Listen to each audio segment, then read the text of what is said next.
Il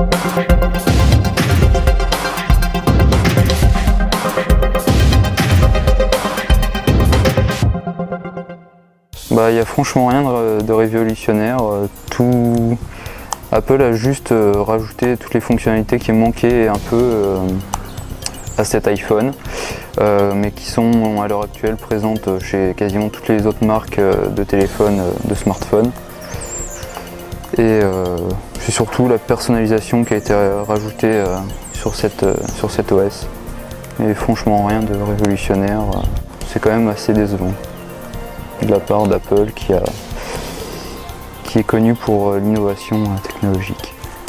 Ce qui manque cruellement, c'est surtout au niveau de l'appareil photo qui est sur le 3GS 3,2 mégapixels, alors que quasiment toutes les autres marques proposent un 5 mégapixels de base. Également donc, le flash pour l'appareil photo, parce que pour la technologie flash, c'est pas la peine d'y penser. Et puis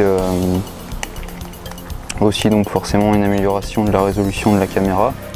Et puis éventuellement, mais ça je pense que ça reste encore un fantasme, c'est l'intégration d'un objectif à l'avant pour faire de la conférence, de la vidéoconférence, mais ce serait quand même pas mal qu'Apple arrête de prendre les gens pour des cons, baisse ses tarifs et mette du matos vraiment concurrentiel par rapport aux autres marques. Et à l'heure actuelle, Apple est plus vraiment innovant. Ils sont tout juste au même niveau que les autres constructeurs.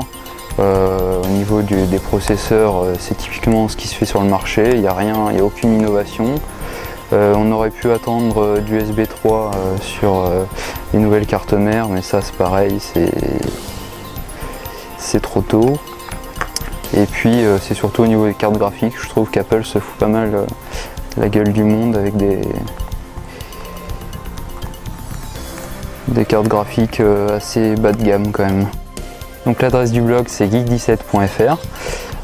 Donc geek tout simplement parce que je suis passionné d'informatique et on m'a surnommé plusieurs fois comme un geek. Et 17 c'est par rapport au numéro du département où j'habite, la Charente-Maritime, puisque j'habite à Royan, et voilà.